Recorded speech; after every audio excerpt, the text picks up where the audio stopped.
my goodness.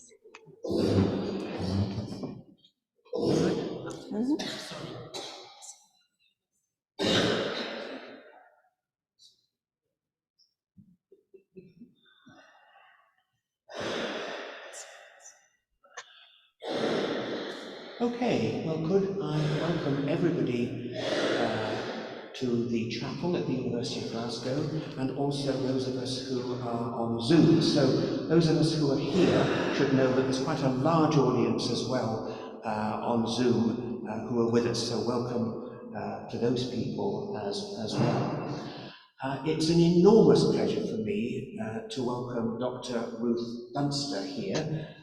She's a very familiar figure in the university, for this book that we're celebrating today began as her PhD research some years ago. And it's a great thrill to me, and I know to many people, to see it now become this very splendid book, The Autism of GXD. And I will leave it to Ruth to say a little more about that shortly. So welcome, Ruth. Thank you, David. Congratulations. And I'm going to ask three people who know the book very well, just very briefly to say one or two words about it. The first is Professor Heather Walton, and I should say that Heather knows it extremely well because she actually examined the thesis when it was still in that early stage. So could I first of all welcome Professor Heather Walton to say one or two words.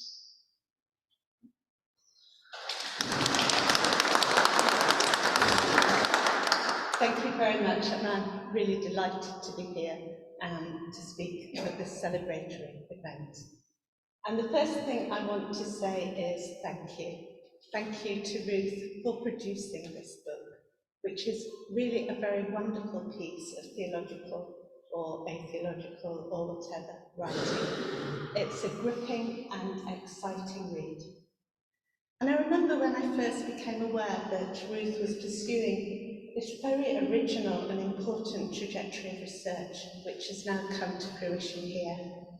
So a small group of us had travelled from Glasgow to Gothenburg for an academic symposium on literature and theology, and it was lovely. It was very Swedish, very courteous, civilised and quite formal, and people were giving their courteous, civilised and quite formal papers, which we politely discussed in moderate academic terms. And then Ruth gave her paper. And in it she was beginning to explore some of the ideas that I developed more fully here. And I think she was a bit nervous at first, but she spoke strongly, and you could sense that everybody in the room was listening intently. And you gave us insights from your own experience, but also some of your extensive research. And it began to turn previous preconceptions upside down. Didn't only push us to view autism in a new way, but to discern theology in a new way, and to think about ourselves differently too. And all around that shiny, polished table in a formal academic setting, with papers and coffee cups and established academic conventions scattered all around us. I've had a long career, and I've heard many papers at symposiums, but this was one that I won't forget. And perhaps one reason why people were listening so intently was that very few of us are disconnected from encounters with autism, in our families, in our friends, and in our very selves. Autism is not out there. My own close circle is threaded and studded with beloveds who are not neurotypical.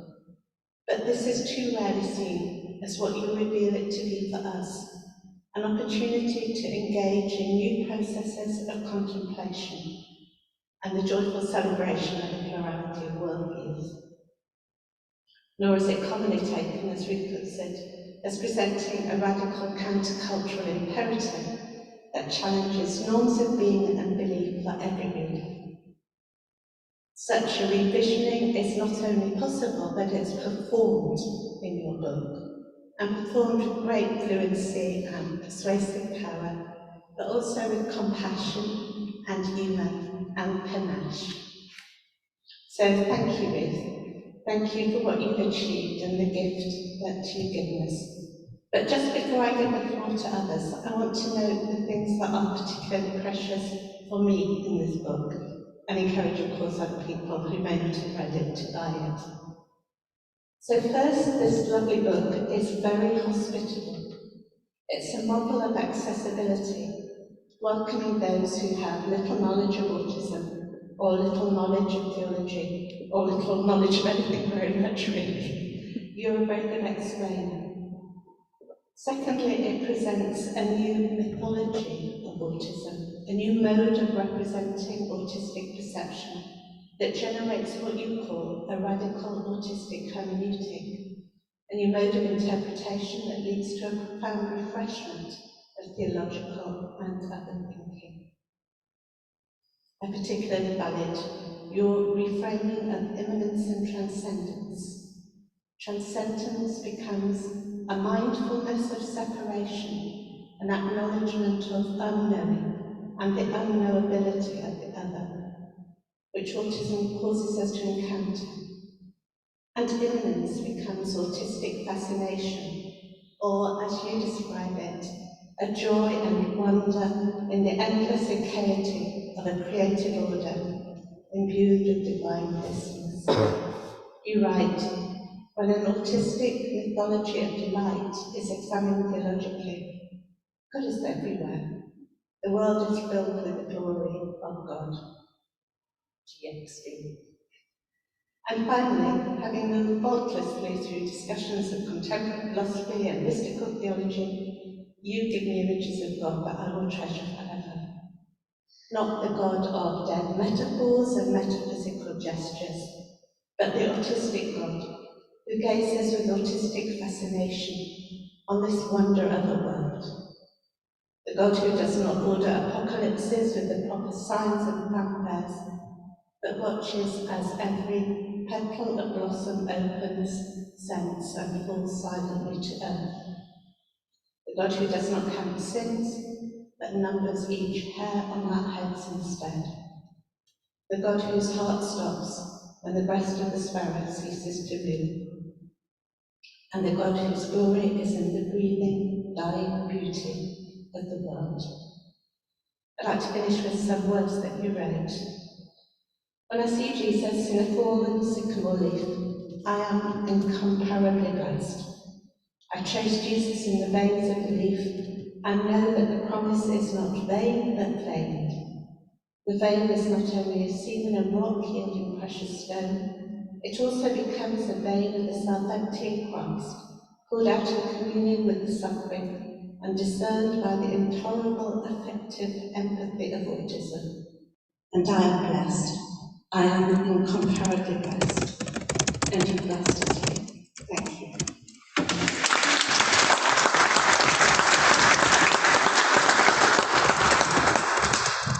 Thank you, Heather, very much indeed.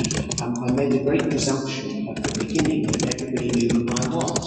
And of course, some of you must be thinking, who on earth is this person speaking? My name's David Jasper, and I've lived with this project for many years when I was teaching here at the university.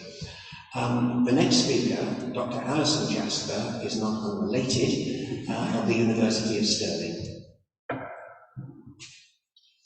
Thank you very much. It's lovely to be here, and I too would very much like to thank Ruth for writing this beautiful book. So much in common with what Heather has said. She actually chose the same quotation as I had chosen, so I won't read it again, but I will say a few things. Ruth's book is a lovely book. It is a lovely book.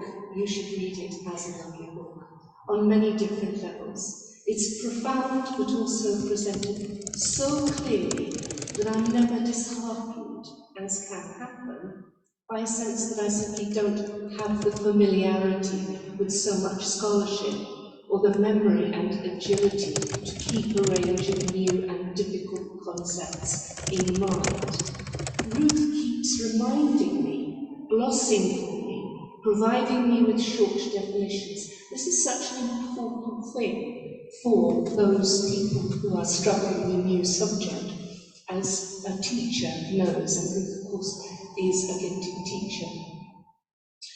So this constitutes the opposite in the end of oversimplification or reduction. It draws me further in to the complexity and passion of her poetics. Poetics, defined by John Computer as a non-literalizing way of depicting the dynamics of the event, to trace its style and to cope with its fortuitous forces by means of felicitous tropes. My understanding of the event in Ruth's book is GXD, and her felicitous trope is nothing more or less than the literal metaphor of a love story, with which she dances and plays consciously and as autist, in a way that constantly surprises and delights the reader. I have been looking forward to the publication of her book because I want to bring it into the discussion I'm already having about the poetics of education and what constitutes the education. My writing partner and I are developing an idea about characteristic poetics that typify what we call the education. Ruth's book illuminates some of the rich possibilities open to us. She has assembled her resources in what another scholar interested in neurodiversity, Erin Manning, has called a minor gesture. That is, a force that courses through the major, unmooring its structural integrity, problematizing its normative standards, but in this way also initiating the subtle shifts that create conditions for change. And our aim is very definitely to unmoor the structural integrity of so much that passes for education in the current majoritarian discourse of learning and teaching, effective strategies and measurable outcomes. In her book, Ruth is creating conditions for change in the majoritarian themes of theology, making us more attentive to the apophatic, mystical nuances of Christian traditions, and in the process, shifting the ground from neurotypical obsessions with proper conclusions and final solutions, but intensify the pain and anxiety suffered by so many, not the least veering back here to edu-politics, to young autists in mainstream education. So I was going to finish with the same quotation, but I will finish by simply saying that quotation is on page 357 of the book, and you should go and read it. The book is on sale at the back. Thank you so much, Ruth. It's a wonderful book.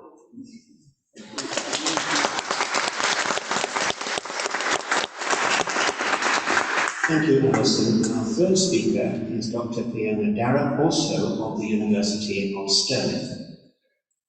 Thank you, David. And I'm also just going to say thank you for this beautifully rich book. There's so much scholarship I could talk about, so much detail, incredible readings of texts and books. But I'm going to speak from sort of three of my own positions, my own positionality.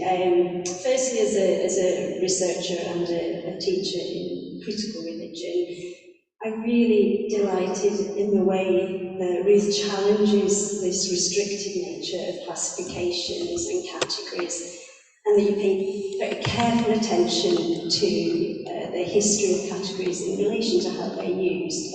For example, there is a very careful examination of the history of the changing and fluid definition of autism spectrum disorder. And you do this so that we can resist this pathologising of all conditions and so start to embrace much more varied experiences of the world. Because this pathologising is inevitably deemed as a negation, as a pollution of some imagined normal, perfect way of communicating and being in the world. Ruth attends to this without undermining, however, the profound impact that a navigation around a world designed for the neurotypical has on an autistic person. And the same attentive detail is applied to explorations of those categories of theology and of God, GXD.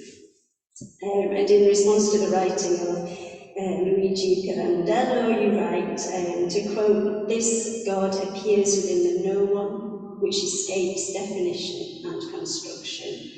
The God within, hostile to all constructions, can be read in sympathy with the mystical theology of God, which exists by not existing in any construction beyond being." And this really is the gift of the autistic hermeneutic. Secondly, I want to respond to the book as a post-colonial theorist, and as I work in post-colonial literature. You really beautifully capture the power and creativity of liminal spaces. So spaces othered by the imposed order of the white, male, heteronormative, able-bodied, neurotypical centre. Ruth shows how we can turn supposed and socially defined deficit into genius through a very careful and pragmatic, whilst also playful, reworking of our centres and our assumptions. It really does dance at the fault lines, which I think Gertrude Spivak said, but I've since doubted. I've got with Gertrude Spivak said.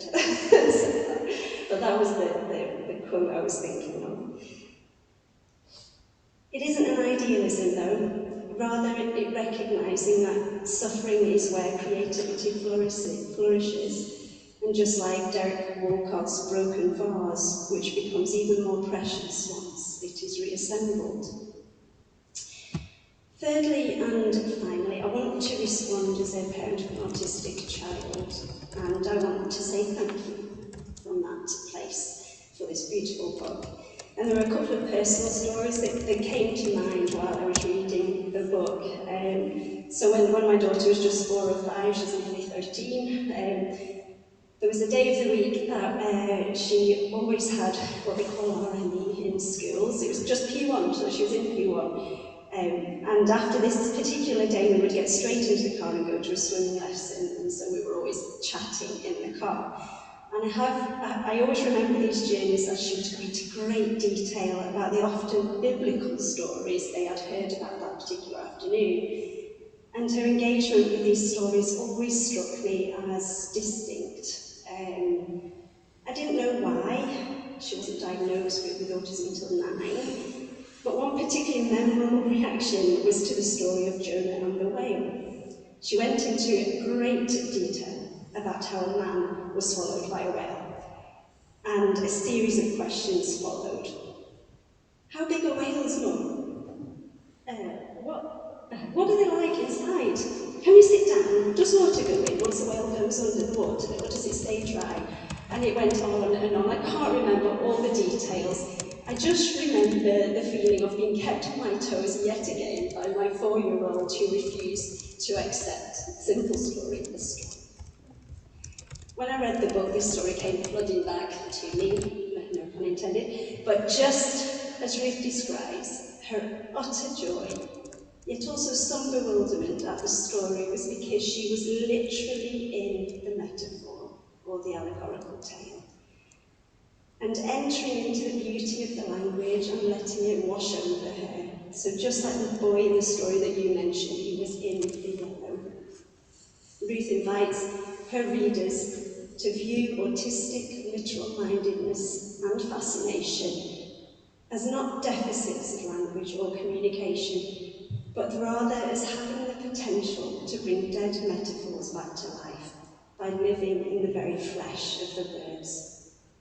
I'm privileged to bear witness to this type of creativity every day within my daughter.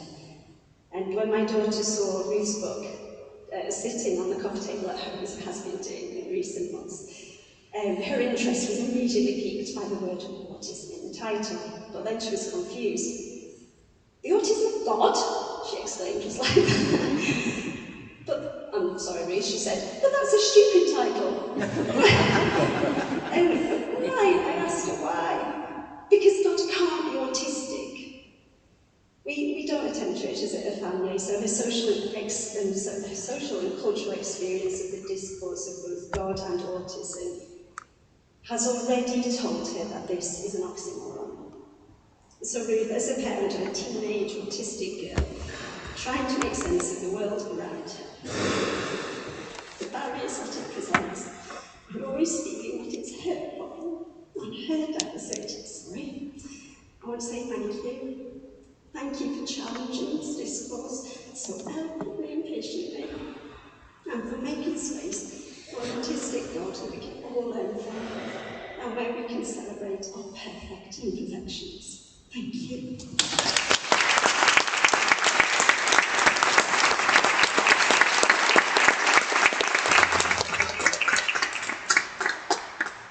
Thank you, Fiona, and Alison and Heather.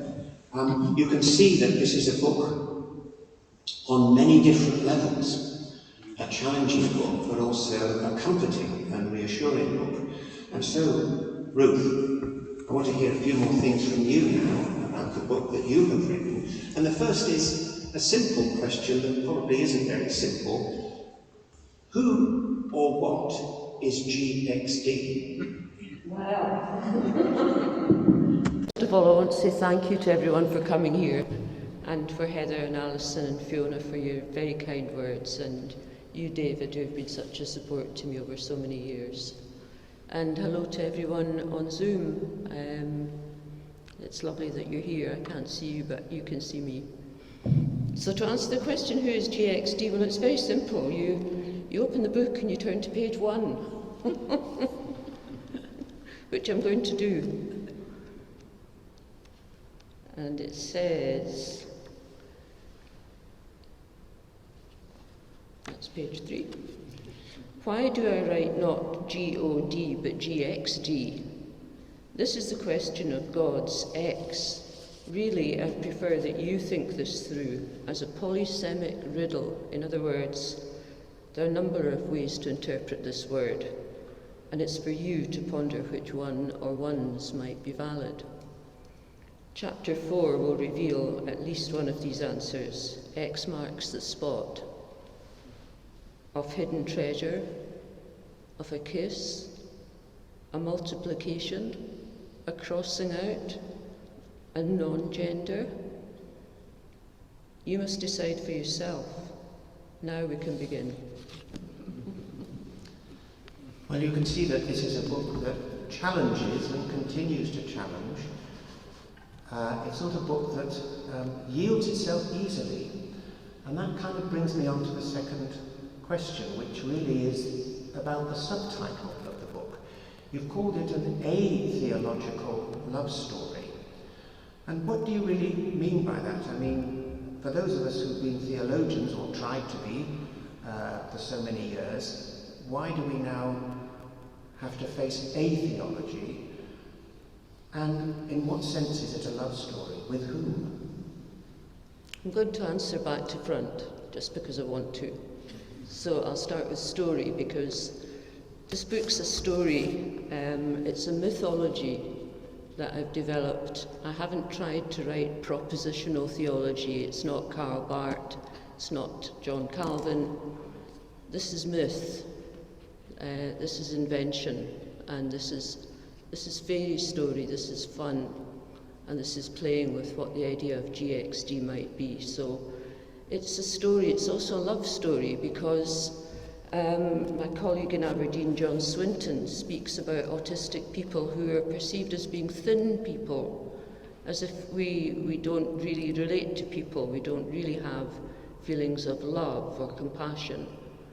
And as Fiona will testify, that's such a cruel misrepresentation of how love presents itself differently in autistic people. Something that I think I was going to come on to, but I'll just say it now, is a big theme of the book is what I call mindfulness of separation. And it's that element of being mind blind, of not being able to perceive the other person's mind, of not being able to read your mind. I can't play social chess with you, I just don't have that wiring in my brain. So if I'm trying to love, but I can't play social chess, what kind of love story is that? And the more I pursued this, the more I realised it's an a-theology. This is not some ordinary theology where God loves me, I love God, everything's fine.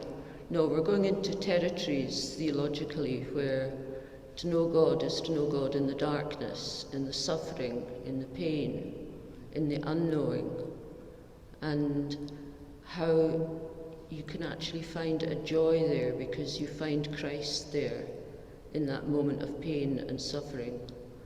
So it's an atheological love story. Why A? Why is A on the front of it? It's a play on atheism. The theologian Paul Tillich was accused of being atheist because he said anything is just a thing and God is greater than anything. So let's just stop talking about theism and we move towards atheism, which isn't to throw God out the door, it's to embrace that mystery and that vastness that we can't grapple with. It's like a fish being asked, what is the ocean? I don't know what the ocean is. I know what other fish are, I know what rocks are, I know what waves are. I don't know what the ocean is. So how can I know what God is? So that's atheology. And the man at the centre of my book, Tom Altizer, who was a character if ever there was one. Tom gained infamy in the United States in the 20th century by talking about God dying on Calvary and Jesus being liberated in that moment of death into an anonymous Jesus. So that there's a lovely story of some monks who were squabbling among themselves and finding fault with each other. And the abbot came in and said, one of you is Jesus. And they started to look at each other differently. One of you is the disguised Jesus. And of course the point of the story is to see Jesus in everyone, perhaps ultimately even in yourself. And that's a death of Jesus, that man up there on that cross. It's the death of that punishing God, of the opiate of the people. I'm going to stop now, David, because I'm on a roll. You can see how in years gone by we had very, very long supervisions. Because Ruth did all the talking and I just listened and taught very little. And one thing I would like, since we're talking of Tom Altizer, who was a larger-than-life theologian, a death of God theologian, he called himself. He always uses this term, coincidentia oppositorum, which is, I know from medieval theology, but could you just tell us a little bit what this mysterious coincidentia oppositorum is and why it's so important? If I could answer that question adequately, I wouldn't be here, I'd be sitting in a cloud in heaven. It's the concept that Moses goes up Mount Sinai to meet with God, and God's face is hidden behind a cloud. John of the Cross, as he journeys deeper and deeper in love with God, goes deeper and deeper into a darkness that we call the dark night of the soul. And I can see some heads nodding here because we've got some Quakers among us who know this familiarly. And it's the fact that ultimately presence and absence become one thing, and we can't experience that. We know that by faith. What's this got to do with autism? It's because I find that, and this is not just my experience or the experience of people I love in the audience who have autism, it's borne out by the research too, that it's in that place of what I call mindfulness of separation, where we are separated and our brains don't compute you, we don't get you, we're separated, that we're ultimately, we configure God in that separation. And so in the absolute absence, you find absolute presence. And that's a coincidentia oppositorum. It's the coincidence of the opposites coming together. And that's the best answer I can give. That's brilliant. That's a brilliant answer. Before I open up perhaps just for 1 or 2 moments to any questions that there may be, I would like to ask one final theological question, however, and that is what you mean by the autistic trinity, which is an interesting term because I suspect it's rather distant from the kind of Trinitarian theology that those of us who are subjected to such things actually learnt about. So what do you mean when you speak of the autistic trinity? Well, really, it's just a game. Whoops. Okay. I'm not saying that I'm figuring the Holy Trinity here for 1 second, but I did find as I developed the model of autism for this book that there were 3 things that coexisted together. There was the mindfulness of separation that I spoke about. There was the fascination, which we haven't really had time to go into, where you're just absolutely in love with, I don't know what you're in love with, computers or cold dark or deep fat fryers, whatever it is that you're in love with as an autistic person, you've got that fascination, which can only happen within that mindfulness of separation. But you've also got literal metaphor, and we haven't got time to go into what literal metaphor means. You just have to take it on trust for me that it's a funny way that the autistic brain works, and we take things literally. And when that comes to look at theological tropes, something really amazing and beautiful happens. And I realised that these 3 are all interdependent. But just as in the Holy Trinity, at the centre is love. And I wish I had time, and I don't, to speak about the work of Simon Baron-Cohen, who himself is autistic and a great psychologist and psychiatrist. And Simon Baron-Cohen's work shows that autistic people have impaired cognitive empathy. That means what I've been saying, we can't read you, we can't get you, but we have enhanced affective empathy. That means that we're really loving. And I know that there are people in the audience who know what I'm talking about. So that love is at the centre, and that's my autistic trinity. Thank you, that's very beautifully put. Before we conclude, I would like to just open up the discussion to anybody who may have some questions or observations. My feeling very strongly is that we've heard enough with our speakers, and perhaps above all, Ruth, today, to make us all want to read the book either for the first time or again, because it's such a rich treasure house of information and wisdom. But does anybody here, or I don't know if it's possible on Zoom, Lee perhaps can indicate that, have any questions or just observations they would like to make? Yes. Could I just, 1 moment, I'll hand you the microphone and then we can... Yes, I'm one of those Quakers that Ruth said. And traditionally, Quakers don't do theology, but actually that's untrue. But a huge richness of theological thought and more thought. And Quakers talk about that of God, in other words, that substance, which may be part of your Trinity. But I also have friends who are autistic, in the autistic spectrum. And that love, and that they do love in a different way, but and I'm so glad that I have Ruth as a friend, because we went through an awful lot. We went through the collapse of flood survivors' poetry in Scotland, which wasn't pretty, but it was anyway. It was something that connected us and has connected us since. Thank you. And maybe I'll do some theology. You never know. Can I say, I forgot to say something. I know it's a big tome, it's because I asked for it. I asked the publishers, please can we have big, easy to read print? And there's a lot of meat at the start, which is an introduction to theology, and an introduction to autism. But if you get stuck, please go to the glossary at the back.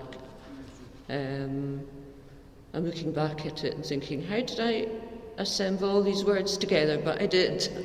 So it's there for you. Do we have any other comments? Question from online.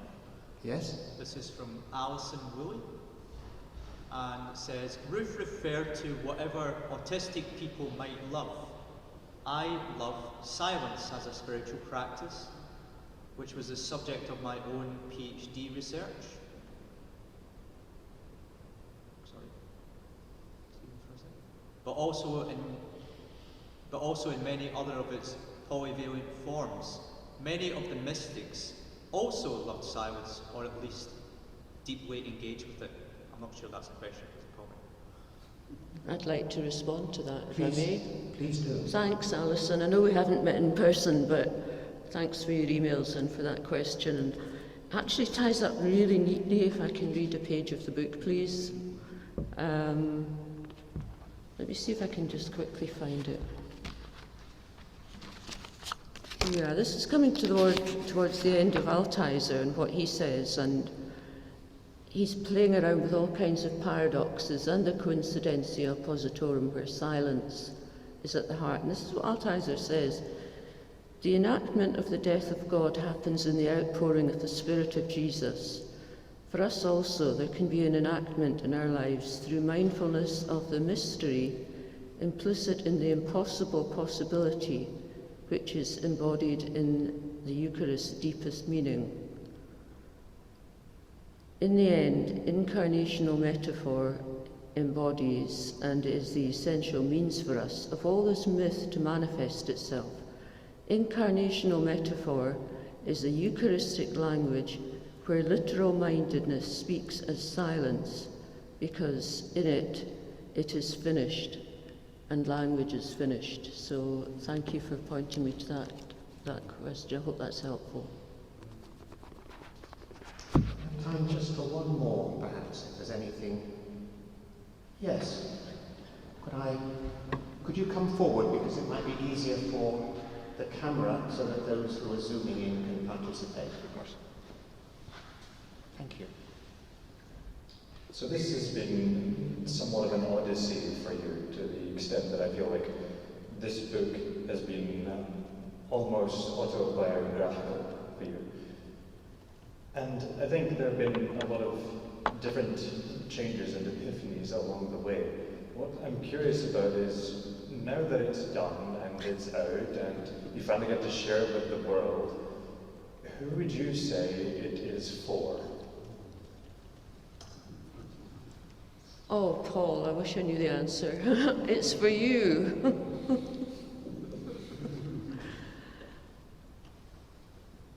It started off being written in a theology department, so it was written for a theological audience. And then I realised I've been on my own odyssey, as you say. Starting out as the God-haunted poet who didn't even know she had autism, starting out as the RE teacher who loved the person she was Monday to Friday but wasn't so keen on who she was on a Sunday, and having to negotiate those challenges along the way. And I thought, maybe I'm writing for people like me in the end of the day, but I hope I'm writing for anyone who cares enough to read the book. And I'd just like to feel quite choked up and say thank you all for coming here today. Thank you very much indeed, Ruth, and thank all of you for coming and participating either in person or by Zoom. I'd just like to conclude with saying that this is indeed not only a lovely book, as it's been described, but an important book. It's an important book precisely because it brings into conversation so many different fields of human knowledge and experience and reflection, from theology to literature. And it's a book that, in a sense, has its beginnings on what society and many people see as something on the margins or on the edge, and not at the centre of things. And so in so many ways, and I think our discussions reflect that this afternoon, this book brings into centre focus those things that we often tend to brush aside in so many different ways, or find too difficult, or find obstructive. And it's a very beautiful challenge, I think. And so I would describe this as a genuinely important book, and I hope it will get a wide readership, not only with theologians, but with all sorts of other people as well, and not only within the autistic community, but widely beyond, because I think it educates in an extraordinary way a society that needs that education. So, once again, thank you. There are copies for those of us here still at the back for sale at a discounted price, and those of us who are here today in one way or another can also order copies at the discounted price. If you have any problems, just let us know by email or whatever, and we'll help you with that. And before we go, we have some refreshments, so please don't rush off if you're here at the back here. But I would warmly like to thank the chaplain for using the chapel today, and she has put a tremendous amount of work into this, also the secretary of the chaplaincy. So thank you, Caroline, very much indeed for your hospitality. And many other people who behind the scenes have made today possible. Lee Johnson, who has been our techie and has made sure that all these things have worked well. And also Naomi, who is helping with the refreshments afterwards. Alison, I'm sure I've forgotten lots of people, but thank you all very much. Above all, thank you to Ruth for the book, for her wisdom, and for just being here. Thank you indeed. Thank you.